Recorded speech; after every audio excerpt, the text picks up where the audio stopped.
Oh, I love when I do that. Welcome to another episode of Redesigning Your Relationships live, because we're live. One of your hosts, Giovanna Burgess White, with my co-host. Hello, I'm Yvette Valdenegro, and I promise we're not already into our holiday cheer. I mean, we're happy, don't get me wrong, but not that kind of happy. We just love what we do.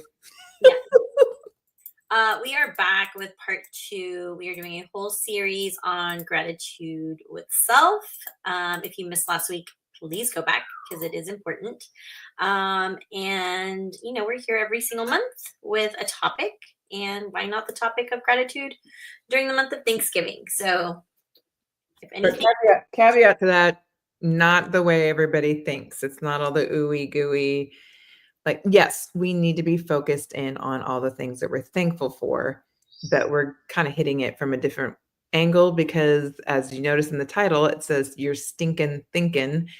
And unfortunately, we're just in the solid loop sometimes of we are just thinking negative things all the time. And the gratitude is the complete polar opposite of any kind of negative thought that you could have.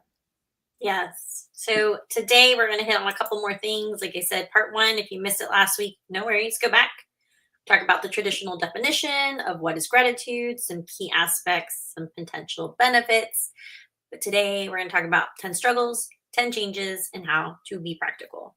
And if you're following us on Instagram, we're also doing a Reels series on how to practice gratitude with self. And that just really helps, some reminders for every day. So go follow us at YG Collaborations on Instagram, LinkedIn, Facebook. We have those beautiful reels for you. But we just, again, try to tie that all back into the podcast that we're talking about. So Yeah. good. Yay. And here's our 2 definitions that we now, I was going to say the dictionary version of the quality of being thankful, readiness to show appreciation for and to return kindness. And then we kind of zhuzhed it, the new 2024 version isn't just about feeling. It's a mindset, a practice, and a way of seeing life's gifts, big or small, easy or hard, embrace gratitude and transform how you experience the world. Yes. And if you're live, we're live. Let us know. We will put your comments up here as well. So, these struggles are real. We are going to talk about the struggles, the 10 struggles. We'll go into them a little bit, but you want to start? I'm already I feel like I know you. You're such not the negative person, and all of these struggles are so okay. They're real. There are things that we as human beings have issues with because we are humans. We do have feelings, we have thoughts. Unfortunately, most of those things are negative. And what I love about gratitude, and I think I said it in the last part 1, was that the wonderful magic that happens in gratitude in general, and we'll talk about all the components, but the overall magic is you cannot have a negative thought at the same time you're having a positive one. It's absolutely impossible. And if you think I'm crazy for saying that, then go look it up, start Googling, do all the scientific research behind it. You will find that's so true. So in an angry moment of, oh my gosh, these kids, and what they're right, all of a sudden, if you were to stop in the middle of it and go, I am so grateful for my children right now. There's no way you can have that one thought attached. Now, you may still be sweating, your heart may be up, and you may be like all those outward symptoms, but your brain itself has to take the instant moment and go, I have to put on that switch, then reverse it. If you go into a situation that you know can maybe possibly not be a really good one, if you intentionally start off with a gratitude and a positive intention, then it's harder for your brain to flip that switch and be negative. Same concept. So when we look at these struggles, these are just 10, that doesn't mean that there aren't more out there, but these are just things that we all struggle, especially as, I would just say, professional women, that we personally are struggling on a day in and day out basis. And the first one is we just automatically have a negative bias about everything. Everything that we're seeing is like, literally, these are my glasses, and everything I'm looking at is totally negative all the time. because of obviously things in our life, things at the workplace, things that we're going through. And it's a challenge. And I think it's really, especially for someone who's super busy, because we're just going through the motions all the time, that we're not stopping and thinking, like, where is this negative thought process really coming from? So we start off just negatively thinking about everything and This doing, episode, this you want to episode. go every other? I mean, it's like a hard episode for me because, like you said, like it's like, oof, I'm struggling with the struggles because I don't think this way, but I do remember a time where it was like that. So constant striving. And if you're a type A personality, I'm so sorry. Like, I know that's like the hardest for you. I am definitely not a type A personality, if you know me. But yeah, it's like this constant it can be for, and it kind of goes to perfectionism too. And I think we have perfectionism in here. I kind of feel like Yeah. those go together, but like always striving for more. And we talk about in our episodes, we talk about it in all the content we produce, also with our clients. Like, you just need to be present in the moment. And we're always like, once we achieve something or we get to where we want to be, we're constantly wanting to go to the next. And it's like, okay, we gotta, that mindset's gotta go. So as we're going through these, I would love for you guys to like write down what's the opposite. Cause I'm waking up with a positive bias because I love living my best life. And I'm waking up with just being present and getting my day done and just being pats on the backs for getting my day done. Okay, the next one. Well, we are going to talk about 10 changes. Like, so it does go along with it. Yeah. Okay. I think this number 3 comparison trap. Oh my gosh. I don't know why we women eat ourselves alive with this, but it's comparison of everything, even in the best of intentions sometimes, right? Because you can see someone, and I'm just saying this is the women's thinking in general. Oh my God, she looks amazing. Oh my God, what does she do? Is it her hair? Is it a new outfit? Wait, did she do? I don't know. I'm just going to does she like go under the knife and do something to herself? Why would she do that? Oh my God. Blah, blah, blah. You start doing the whole thing of like, should I do that? Should I not do that? What are my personal values? Well, what if I look in the mirror and I look differently? Or, I mean, anything that it can be, we just, even someone's success in their businesses. Oh my gosh, I just saw that they went to 10,000 followers. First thought, that is, I'm so happy for her. What an accomplishment. I'm sure that took so much to do. Second thought, I'm not at 10,000 followers. Does that mean I'm not doing very well? Does that mean that I need to be doing something different? Okay, what can I be doing different? Then we start the rabbit train of what can I do? We do it all the time. I think it's unfortunately become such a natural thing for all of us to do, and to just stop it. Like, you started off with the great the great thought, and then those negative thoughts keep coming in. If you don't intentionally stop it, it'll just take you down that rabbit hole of spinning into negativity. Ooh, the hustle culture. Remember when we used to be part of that? Yeah, remember we used to be super tired all the time and mad and angry and like, oh, In our previous life, in our previous jobs, we were always a part of the hustle culture, and I don't even have to explain it. Nobody should have. It's not a badge. It's not an award. Just like going into multiple responsibilities. I was going to put those two together. Like, we are relationship coaches for time, and we've talked about this in many things. Like, we have control over time. We are the ones that make our schedules for our personal lives, for our business, for our family, for our communities.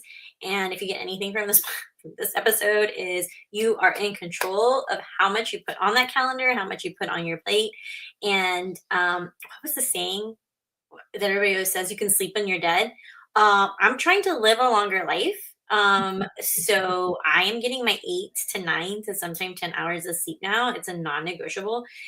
And that's why I feel great. That's why I look great. And I just don't negotiate that anymore. And I'm no longer like doing all the things. We got to reassess. We got to say, like, can I actually do this in a day? Can I do this in a week? Can I do it for the month? And we need to start being like, oh my God, I'm such a hustler. Oh my God, I work all the time. Like, it's not cool.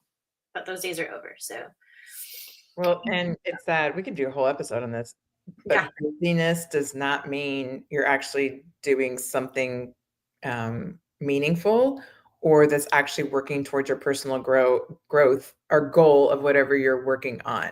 It just Mhm. means you're busy. You're just feeling, you're actually, maybe we should, because you're filling a void most of the time. Right. Yeah, that's a whole nother episode. But I put those two together because I feel like the multiple responsibilities and doing all the things, and it's like all you're doing is overwhelm, anxiety, depression, tired, being tired. How many times do you go somewhere and you hear something? I'm exhausted. I don't want to be here. Oh my god, and I'm not. No, I didn't sleep. I didn't sleep. Dude, we're not gonna sleep when we're dead. We're gonna sleep when we're alive, and we're gonna sleep really good. And we're gonna take some stuff off of our plate. We're gonna delegate, and we're only gonna do things that serve us. I'm gonna say that again. We're only gonna do things that serve us, okay? Because if it's serving us, I promise you it's gonna serve somebody else in return. All right. Okay, midlife challenges. We're both in. I feel like I'm more in this than you are, but you're creeping into your midlife. Man, life happens. Let's just say this, and if you've got little kids listening, cover their ears. Shit happens. It's going to. It's called life. You cannot get away from the challenges because you're a person, and if you're especially, and if your relationships with your partner, your kids, your friends at work, everybody's got stuff going on. The main thing is how you see those things and what is it creating in you. It's either going to start creating anger and anxiety and get you frustrated, or you can look on it head on and go, all right, it is a challenge, but because I'm aware of a challenge, then what am I going to do and who am I going to be in the middle of all this as it's all happening to me? And you do have a choice. I feel like sometimes people get into their midlives and then they start making those excuses of, well, my life's half over. I mean, I am who I am now. Okay, you are who you are now because you may have had all those years leading up to now, but now you're going to have even more years because you're going to be sleeping those 8 to 10 hours a day. And now you can start creating a better version of you if you don't like what you see and you feel like all these challenges are too overwhelming. And I'm not trying to be insensitive because I get it. And both of us have been through life's challenges already. So it's not like I'm saying, oh, you can just breeze by. I understand that it can be very extremely challenging, but again, it's how you're looking at the situation makes all the difference in the world.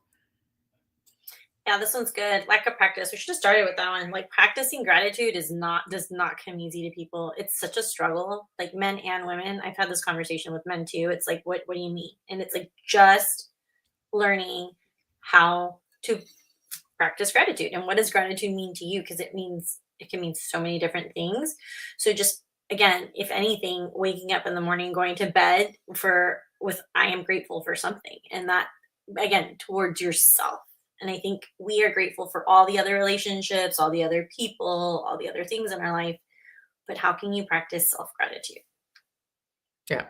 Okay, perfectionism. Oof, another one. It's like we should just all be wearing ticker tape. So when we meet someone, just go, A, I'm not perfect. B, neither are you. Like get off your high horse. But here's, I think, what happens. We look at other people and we're so critical and so judgmental. And we're like, well, they're not this and they're not. But because we do that, then we put it back on ourselves and our expectation is to be perfect. Because if we're putting the expectation on other people, then we think other people put it on us. And then we think, oh my God, I need to be perfect. Because if I'm not perfect, then they're going to see all my flaws. And if they see all my flaws, then they're going to be just as critical as I've been towards them. It's like a total vicious cycle. But hey, girlfriends out there listening, you're not perfect. And neither am I. And if anything, I feel like that should be like, oh, thank God, I don't have to like live up to this expectation that in all reality is not reality. Oh, that's a whole nother episode. Yeah, that is. Yeah, and there are a lot of women out there who like to put that face on and like that persona and that Instagram and everything's perfect, but deep down inside they're struggling just like we are, and they just have a hard time again admitting it and practicing it. I'm gonna skip over time constraints just because we really did talk about that in um well, I guess multiple responsibilities and the hustle culture. But again, just being in control of your own time. Nobody else can control it but you. And I think it's important that you don't blame that. But going to skepticism, which is going back to the lack of practice and understanding, like it's not like we're just going, hey, this is the gratitude for self episode. Practice gratitude. Go look it up in the dictionary. You really need to be in tune with you, who you are, which most of us aren't, what you need, and what is gratitude towards self. And that's why I say go to Instagram, because Instagram has some really great small things. Like tiny things like just waking up in the morning and getting ready on time and being grateful for showing up for yourself at work. Like if you're working from home, if you're working at the office, celebrating everyone. It doesn't even matter. If I mean, when was the last time you're like, I got all my emails done, I got all my admin done, shutting down my computer at 4. I am so grateful for getting things done on time. Who says that?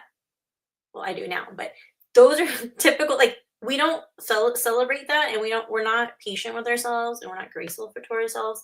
And so I feel like a lot of people are like, like it's just something people say. It doesn't really work.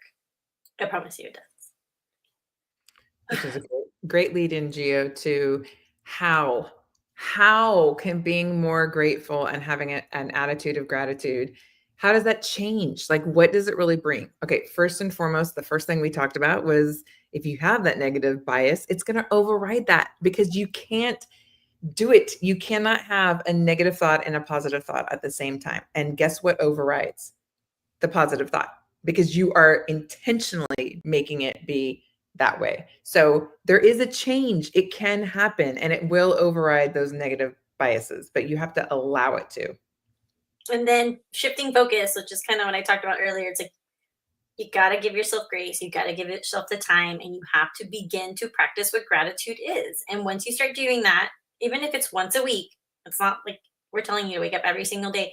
It just starts to become part of your new DNA, part of your new mindset. And just like you were, how you've been wired with however old you are, I promise you by shifting that focus, it's going to change the better half of your life. Yeah. Okay. Reframing negative thoughts. This is, I'm telling you, when I tell people transformation happens, I amaze myself sometimes how I can listen to someone, even myself, and I'm like, I start saying stuff, and I'm like, reframe that, because every negative has a positive. And if you reframe, it's how you see it. So something you can see like, I don't know, oh my gosh, I got locked out of my house and can turn in. What if you reframe that? Maybe there's a reason why I got locked out of my house. Or all of a sudden someone stops by and you have this long conversation and they're like, oh, I don't know, I just moved into a new house. What if I got to actually meet a neighbor who happened to be walking by because I was locked out of my house and I got to, know who they were? That would have never happened if I wouldn't have gotten locked out of my house. So anyway, and you know how when you're growing up, your mom, grandma, whoever would tell you, you can take lemons and turn it into lemonade. It's the same thing. Just because you see something ultimately looks so negative and so horrible, there is something in all of that that can be reframed in a positive manner. But it's just how we say it, how we think it, and then the word usage in which we're using. And then cultivating positive emotions. Oh, it's my favorite one. It's because we always know how we don't want to feel. Like, you know how I don't want to feel tired. I don't want to feel overwhelmed. I don't want to feel anxious. I don't want to feel. So it's like, how do we cultivate the opposite? And these two go together because it's your thoughts and your emotions create your results and the feelings of your life. So just understanding, like, if you don't know what it is you want, because most people don't know how they want to feel, it's what do you no longer want to feel? And then write the opposite, and then start creating your days around those feelings and those emotions and those thoughts, because I promise you it's a game changer. That's what people ask, like, what do I do? I'm like, I just no longer do what I don't want to feel anymore. I don't want to feel tired. I don't want to feel rushed. Everybody knows Geo, calendar queen. I want to know what's happening. I want to make sure I have enough time. I want to be rested, because everywhere I go, I want to have purpose and intent and have impact. And I feel like it's not fair to the other people there in the room if I'm not at my best. It's not perfect, but what is your best? Yeah. Okay. So neuroplasticity. Really, that's just a big word that means over time. Like, say that 3 times real quick. neuroplasticity. Over time, all it means is your brain will change. And it's so easy for us to think of the negative first. And because for some reason our brains don't have the way that it's harder to think positively. But if you are consistently, the reason you have a negative thought about something is because you've already thought about it over time, over multiple times. So now your brain is telling you not a good situation, not positive, not this, or I get anxiety, or this person brings this to me. Over time, you can change that thought. Your brain completely can rewire itself to now you are thinking positive things. Now, I don't mean, because I'm sure someone's going to be like, you're going to tell me that if something happens to me, something happened to me in my childhood, that all of a sudden I could, no, I'm not saying all of a sudden you just walk into like, oh, I forgave that person and I'm totally fine and I'm now flying on the clouds. But over time, if you really work on it, you can change a negative situation and a negative experience and those negative thoughts into positive ones. And again, that doesn't mean, oh, if something really bad happened to me, then that person gets scot free. How about you start changing and rewiring? What is this doing to me personally? How can I be more free as a person, not attached to this thing anymore because that thing is negative, but where I want to be is positive. So you start changing and your focus is no longer on the other person, the experience. It becomes like, wow, as I'm doing this, I am feeling more secure about myself. I am loving myself more. I am looking at this different. So now I'm not getting the same anxiety. And that just keeps perpetuating itself over and over. So it's like now the tumbleweed is going in the positive direction instead of the tumbleweed going into the negative direction. I'm going to put these next two together because they're good. So, reducing symptoms of anxiety and depression and improving mental health. So, this is statistics, not by GC, but everything that we're talking about today is like all the natural effects of reducing symptoms of anxiety and depression and improving your health. And that also goes like, if you're not, don't want to take medication, that's totally fine. It's the practices, the consistency, the showing up for yourself, and then also getting help. And that can be with a therapist, a counselor, a psychologist, a coach. There's so many books, podcasts, so many things that you can be setting into your environment. Again, you have control. We have all have phones on what you're listening to, what you're watching, who you're talking to. That is it a spouse or a child, right? Because that's not their role or responsibility. And you can't also do it on your own. So just knowing that you are in control, and there's a lot of free tools and resources, and then there's a lot of great professionals like us and counselors and therapists that can help with all these areas in your life. If it's daily routines, if it's just talking about what's stressing you out, what's giving you depression, all those things are something that you're in control of, and you need to again figure out like what's the priority and where can I get help and what can I do day to day to create that safe and positive environment to not have overwhelm and anxiety and depression. And that really is going to help with mental health. Okay, so I'm going to put the last three together. Okay, so again, these are how does gratitude change, right? It's going to enhance that resilience and kind of what I was just talking about over time. But just imagine, and actually, I think I mentioned this a couple months back when I was describing some things that had happened in my life. And I was like, I was so grateful for filling my bucket and building resilience within myself because when I needed it, I felt like I had a reservoir to go and grab things that I had no idea what I was grabbing. I just knew it was like, oh my gosh, I need something positive. I need an inner strength. I need my inner me to come out right now. So over time, working in more a positive manner is going to build up that resilience when you need it. When things do come at you, you're like, no. It's kind of like, in marriage counseling, they'll tell you to do this a lot. Start thinking about your spouse. Why did you marry them? What are their great qualities? All those kinds of things, because it's almost like you need to retrain your mind again. There is some good in that person. And you found it in the very beginning. Maybe irritations have taken it away. But if you start processing that all over again, which is promoting mindfulness, because now you're intentionally doing something and you're more aware of it. So when you're creating that positive feedback, now that inner loop again doesn't automatically go to negative. It's almost like you have that resilience to go that you go, maybe I should believe that what they just did was they had better intentions. I'm not going to take that negatively. I'm going to take it like they're really trying their best. Oh my gosh, just that one little, they're trying their best. You start seeing things different. Then all of a sudden, like, oh my God, he's trying to irritate me. How do you know? Did they say they're trying to irritate you? Or is it just the feedback in your head that is telling you that they're trying to irritate you? All right. So gratitude is keeping a gratitude journal, and our little plug for our collective journal.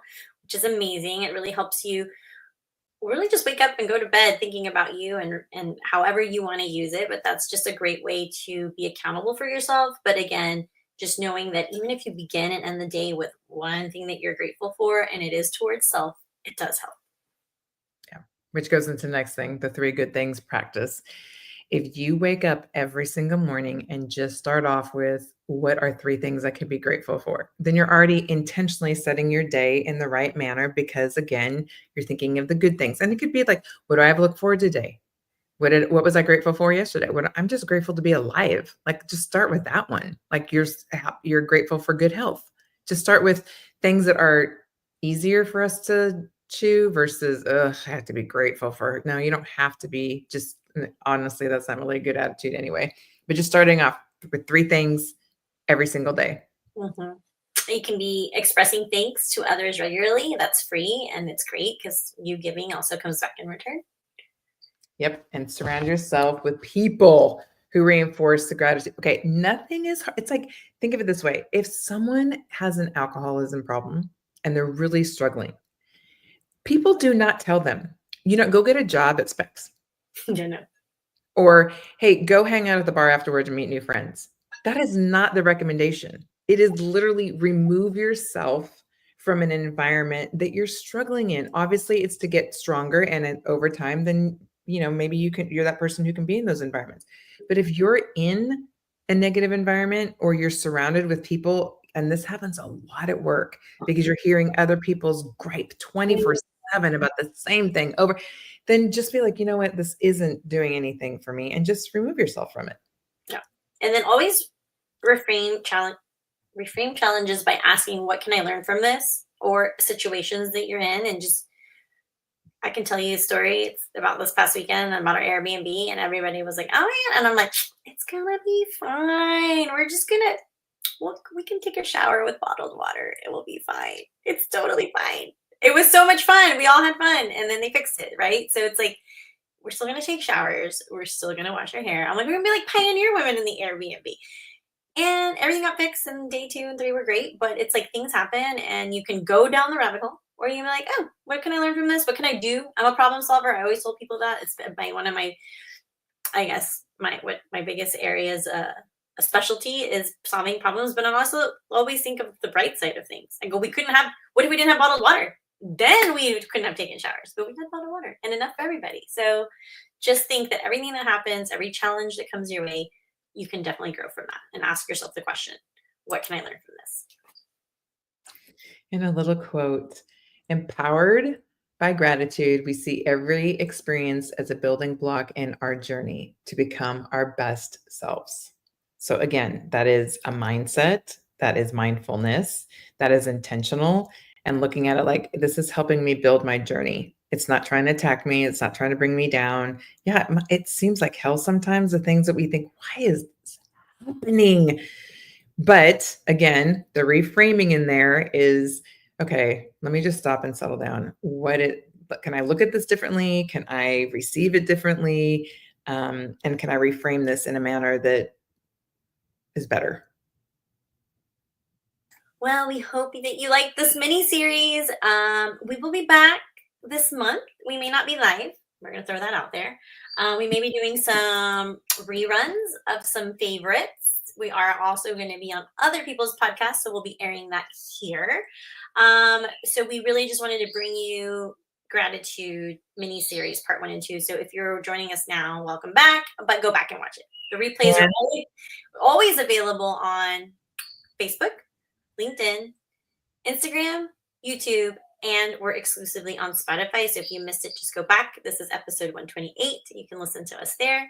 And if you just are like, oh my gosh, I just have to have one more live episode with these 2 ladies, then look for our last episode of the 2024 season when we do our holiday special at the end. Oh, it's so much fun. And pajamas and drinks and some chaos on the set. That always happens. So, and if you need us before then, you know how to get a hold of us. We do complimentary consultations where we jump on with you virtually. You do an amazing assessment behind the scenes, and it's just really great for you to talk to us, listen to yourself, and we want to help you have a better relationship with yourself. So until next week, we'll talk later. Bye.